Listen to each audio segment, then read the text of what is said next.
Bem, então vamos começando. Lá na página 50 foi onde nós paramos.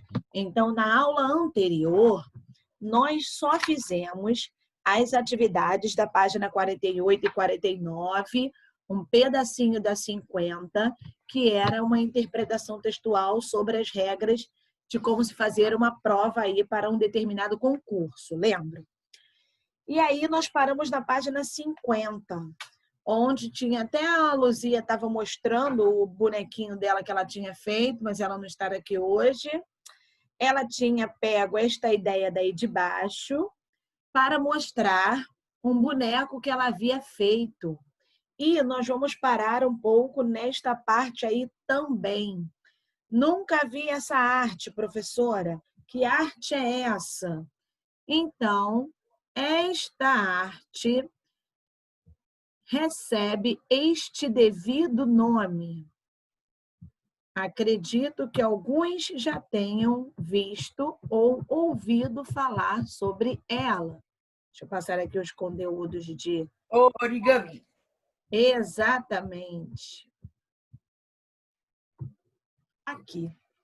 Então, aí na página 50, dentro desse quadro de interação, nós temos algumas dobraduras, né, que fizeram utilizando esta arte aqui, origami. Alguém já ouviu falar nos origamis?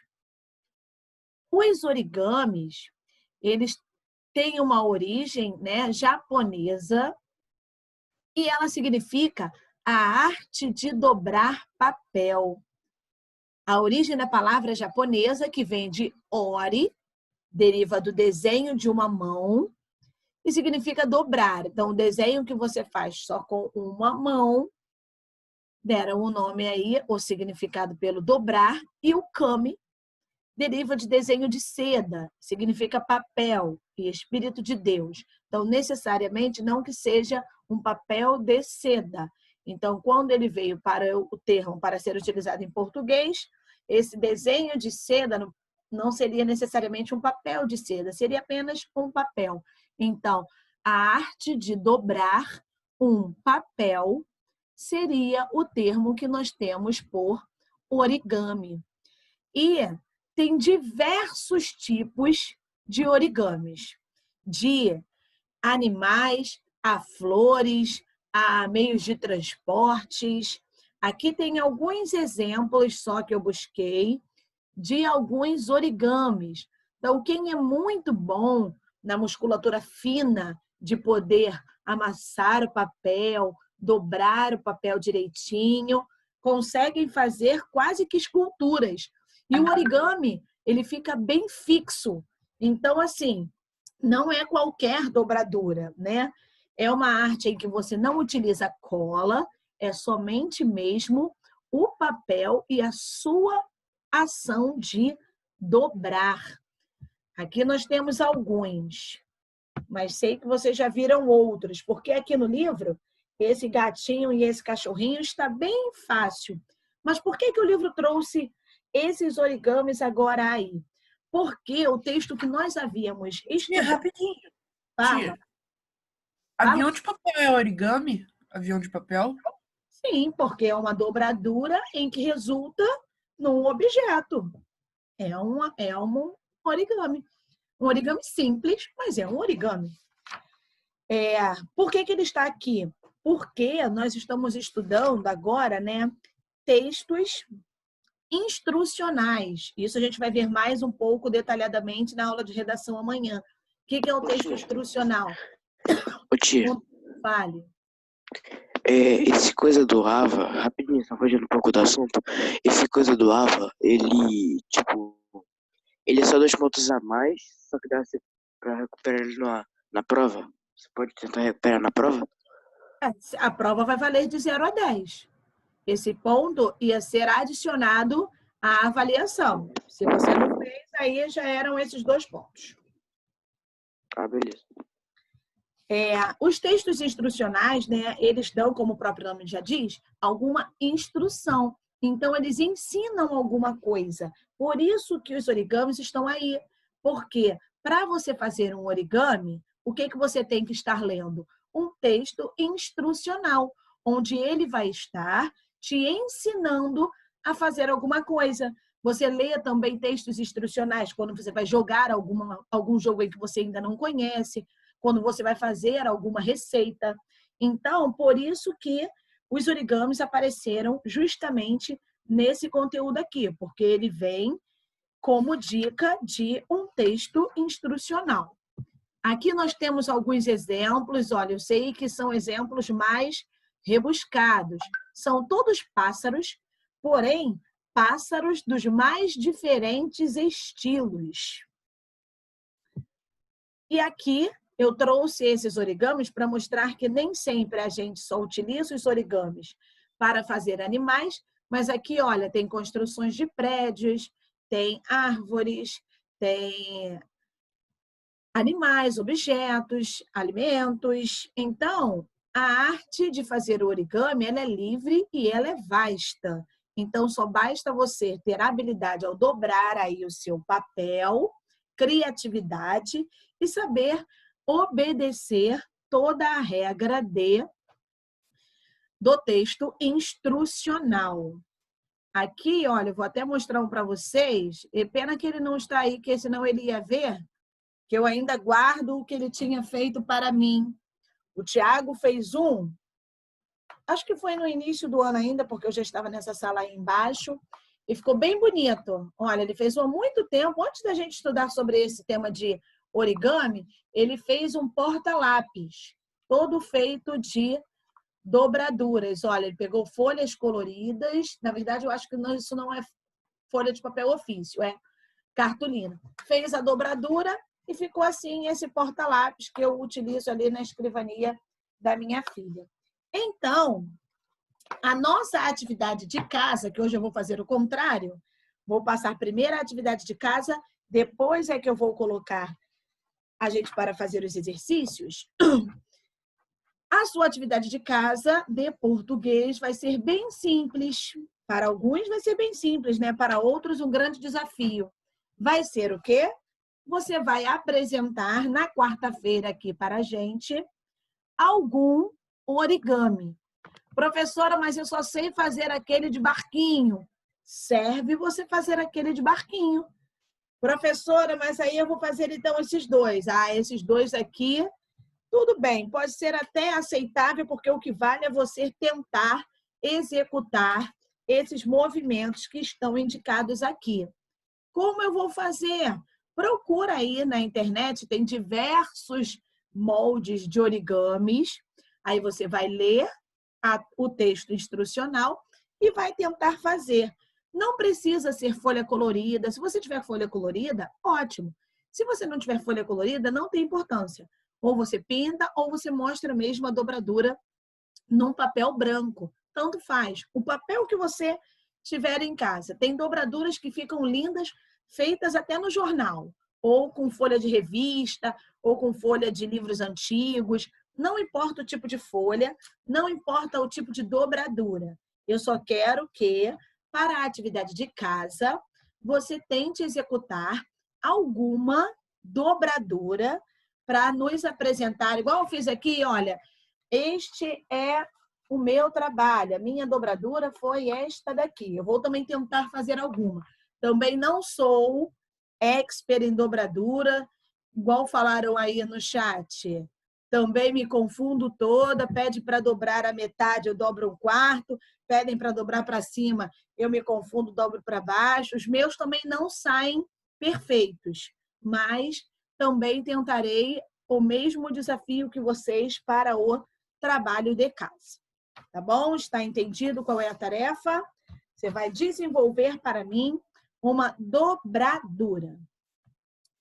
Então, agora a gente vai partir para a página 51, onde a gente começa o nosso conteúdo novo. Novo que não é tão novo, né?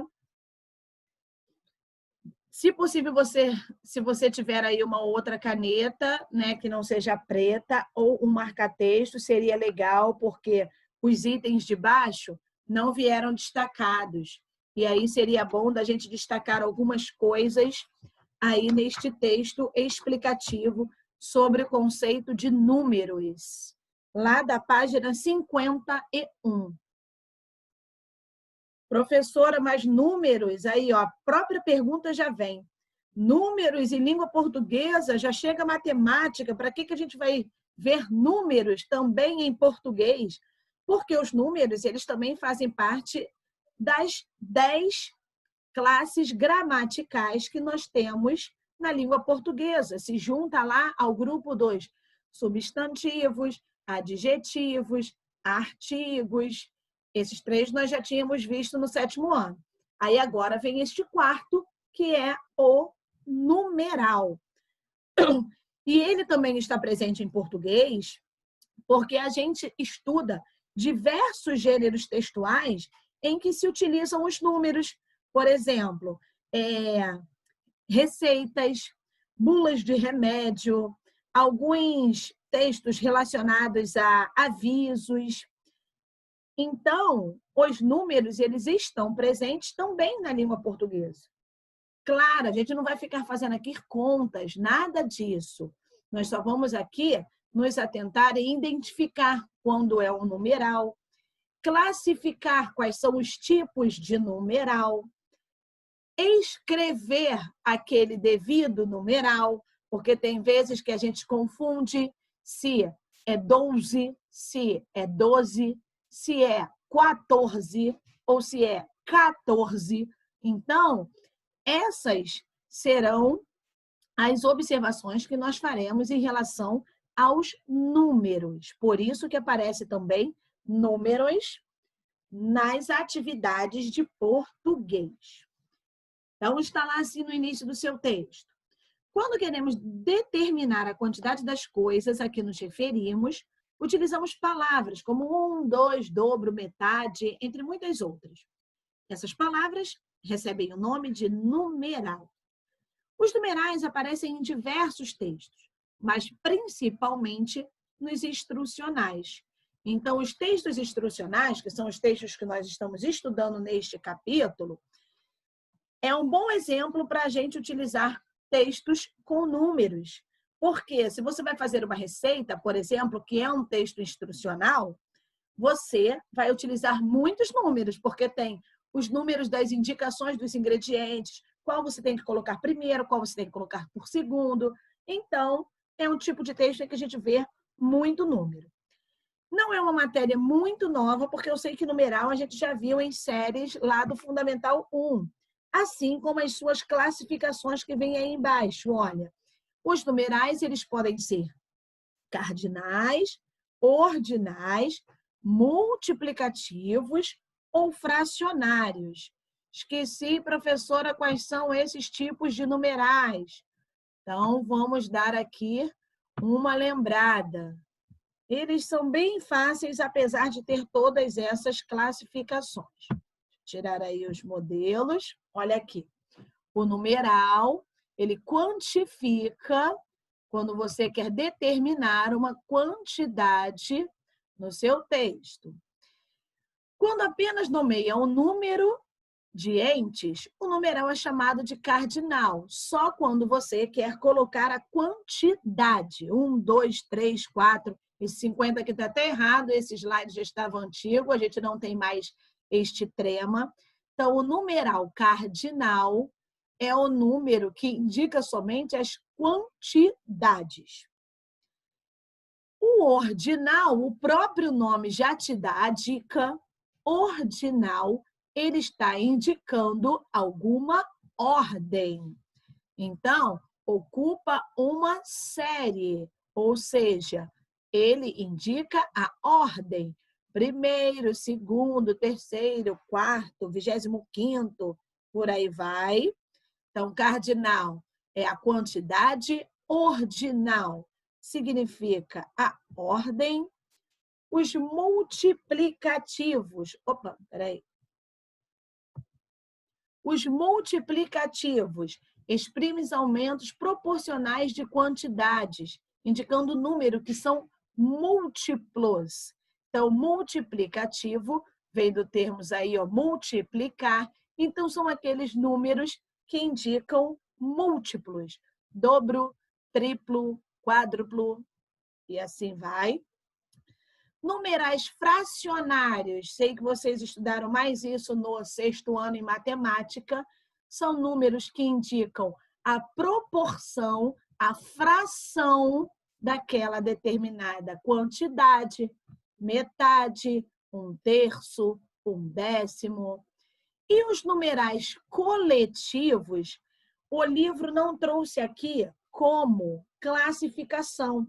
Então, embaixo aí de fracionários, coloca mais um asterisco, porque aí no livro só trouxe, ó, cardinais, ordinais, multiplicativos e fracionários. Completa com este aqui, olha, numerais coletivos. Ele trouxe na observação embaixo, mas não classificado como numerais coletivos. O que é, então, numerais coletivos, professora? Coletivos nós já vimos em português quando estudamos também substantivos. É um termo, né, que determina grande quantidade daquele mesmo ser. Coleção.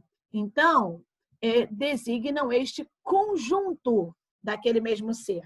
Então, por exemplo, professora, quais são esses numerais coletivos? Nós temos a dúzia, a dezena, a centena, o milhar.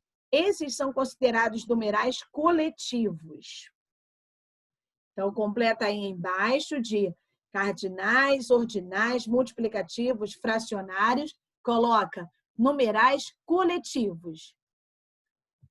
Designam conjuntos. Tá bom você colocar só aquela parte ali. E assim como tem os exemplos no livro de cardinais, ordinais, multiplicativos e fracionários, coloque aí também 2 exemplos dele. Pode colocar a dezena e a década, por exemplo. Ou seja, dezena, um conjunto de 10 unidades, e a década, um conjunto de 10 anos. Por isso que ele é coletivo. Ele designa conjunto. Foi?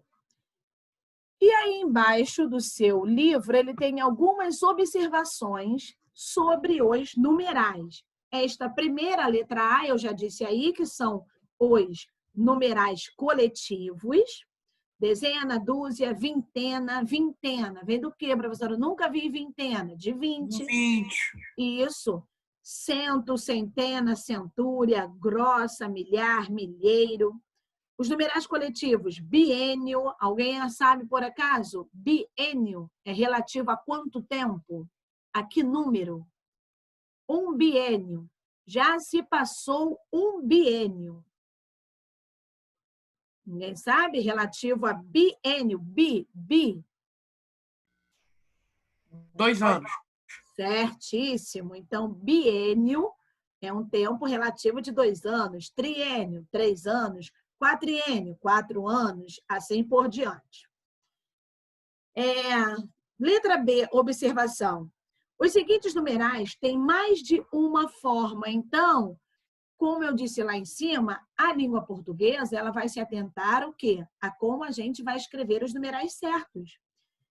14 ou 14, os dois estão certos. Então, tá certo você escrever 14 ou 14, não o 12. O 12, algumas pessoas se confundem e escrevem 12, mas 12 seria a escrita correta dele.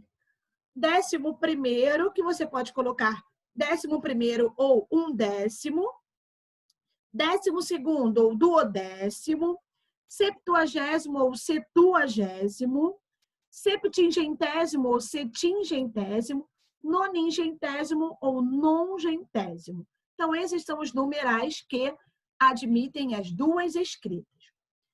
C.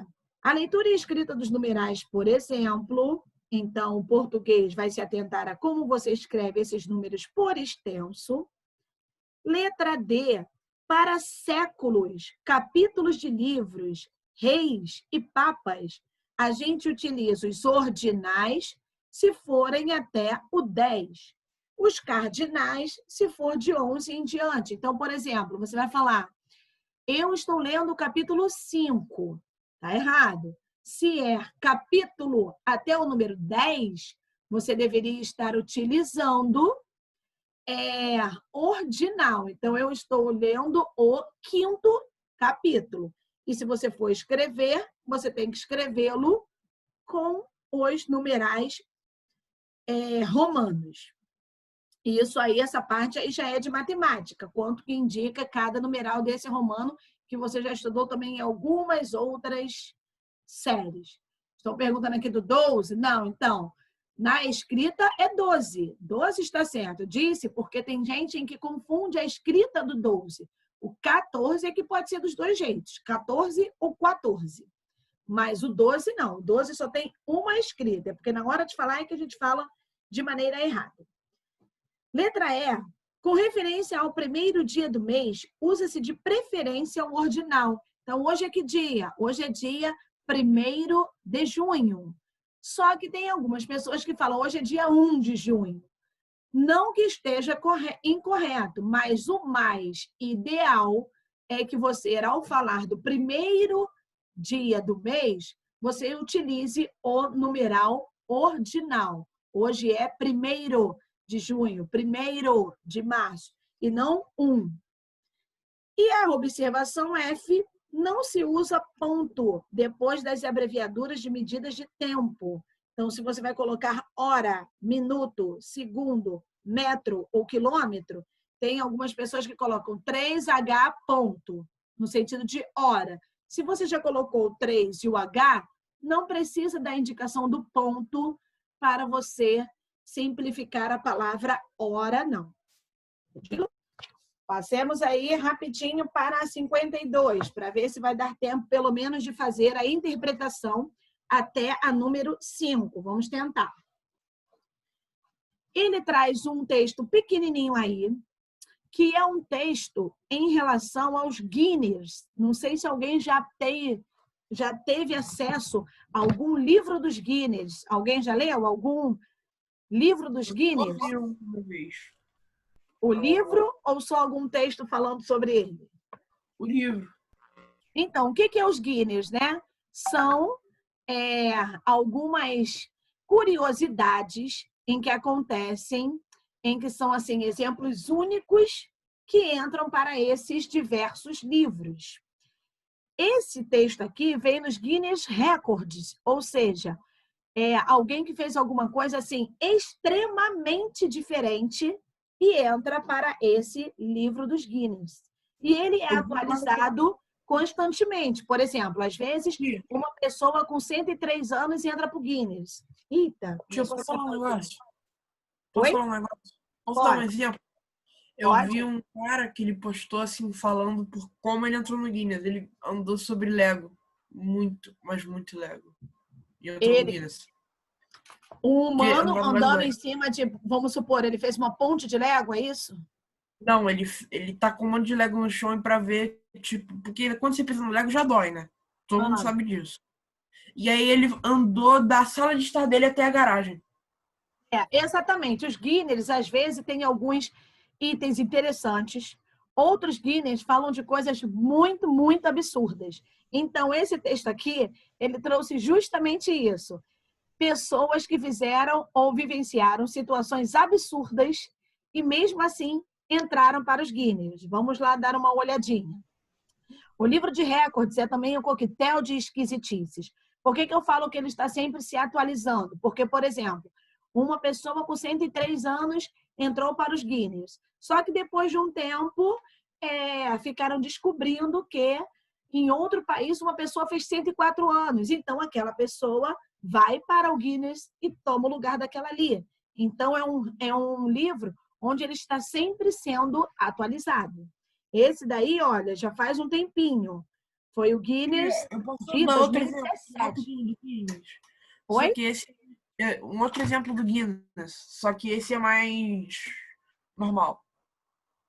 Vocês conhecem o Evel Knievel? Ele foi um dublê que entrou pro Guinness porque ele teve mais ossos quebrados.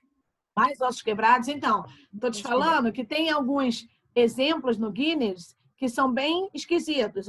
Olhamos aí, olha. Número 1. A norte-americana Taylor é a modelo mais pesada do mundo. No início da década de 1990, ela pesava 326 quilos. Então, ela entrou no Guinness por ser a modelo mais gorda que existia. E, inclusive, ela pesando 326 quilos, ela ainda apareceu de biquínis para poder expor em pôsteres, calendários e cartões postais. Então, quem disse que para ser modelo precisa ser magra? Nada disso. A mulher, olha, pesava 326 quilos e ainda assim foi para os Guinness. O segundo exemplo esquisito também. Jim Chinchon, no estado da Pensilvânia, ele conseguiu lançar um jato de lágrima a quase 2 metros de distância. Quando ele chorou, ele apertou o olho assim, a lágrima foi até 2 metros de distância. 3. O texano Jack Billy sentou-se em uma banheira com 35 cascavéis. Então, ele teve a coragem de sentar em cima aí de 35 cobras, sem retirar as presas nem o veneno. Não morreu, por isso que entrou para o Guinness. Tem que ser muito desafiador e muito corajoso para entrar nos Guinness. O maior funeral espacial ocorreu em 1997. As cinzas de 24 pessoas foram lançadas em órbita. O britânico Andy Green andou a 1.227 km por hora dentro de um automóvel no deserto do Nevada, Estados Unidos. O terremoto com mais fatalidade da história teria matado mais de 1 milhão de pessoas no Mediterrâneo. O cachorro mais rico da história foi um poodle chamado Toby, que em 1931 recebeu uma herança de 15 milhões de dólares da sua dona em Nova York. O que esse cachorro fez com o dinheiro? Aí eu não sei. Só sei que a dona dele, por amar tanto este cachorrinho, quando morreu, deixou a herança para o cachorro dela. Uma herança de nada mais nada menos do que 15 milhões. 8. O maior jogo de pôquer registrado rendeu a Hook Seed de Las Vegas 2,3 milhões. Então, foi o recorde, o número maior, o mais valioso prêmio de pôquer ganhado até então. O automóvel mais longo do mundo é uma limusine montada pelo californiano. É claro, né? Por ser a maior, não existe uma fabricação disso daí. Ele foi confeccionando o carro, né? Eles foram montando o carro. Ele mede 30 metros e tem até piscina com trampolim no seu interior. Então, a limusine do cara aí, certamente é um cara milionário para poder montar uma limusine desse estilo, tem até trampolim e piscina dentro do próprio carro dele. E a 10, a maior caminhada de todos os tempos foi feita por Arthur Blessed, na Flórida. Uma jornada iniciada em 1969. Ele andou 53 quilômetros ao redor do mundo. Acredito que essa daí de caminhada possa ser que outras pessoas devem ter entrado também depois deste tempo aí para os Guinness. Então, vamos aí rapidinho. Acho que só vai dar tempo de fazer uma ou duas, mas não tem importância não. Depois a gente termina. Não vou nem deixar para casa, para que para casa você só se atente em fazer o seu origami. Luzia, você não estava aqui no início? Para casa você só tem a atividade de confeccionar um origami.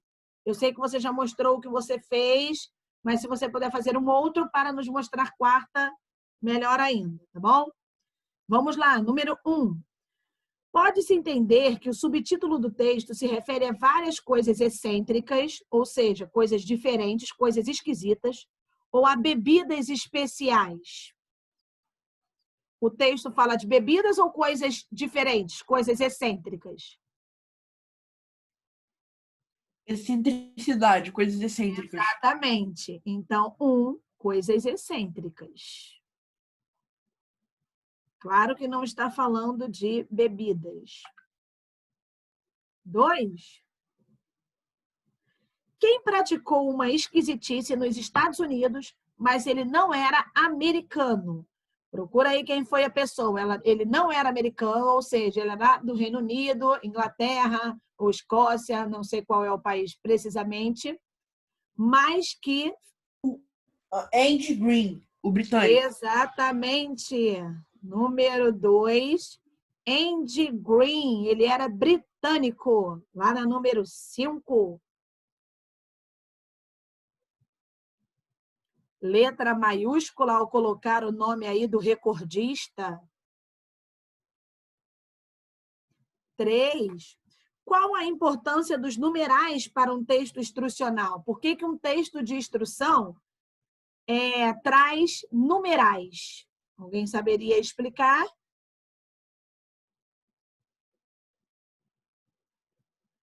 Você precisa dar instrução, você precisa utilizar números. Por que você precisa utilizar números?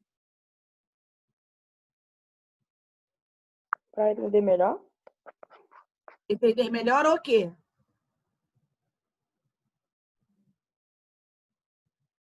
As instruções. Tá, mas por que então precisa ter números? Para você poder seguir as instruções conforme planejado. Isso, pode ser para melhor seguir as instruções de acordo com as indicações de medidas, de tempo, de ordem.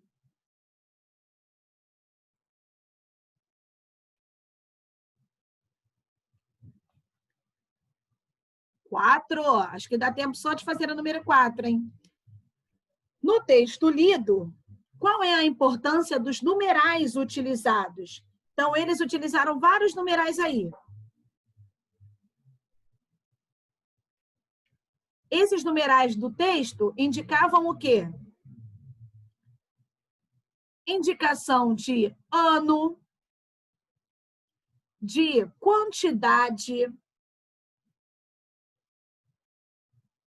de quilometragem.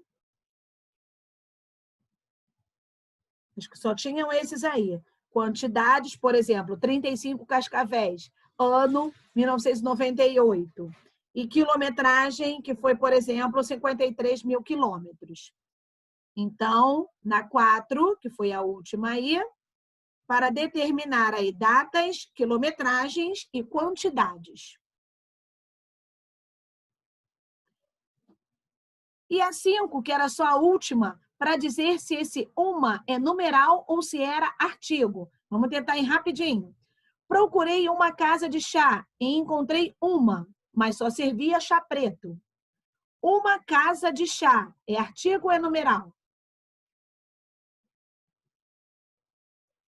Artigo. Artigo. Mas eu só encontrei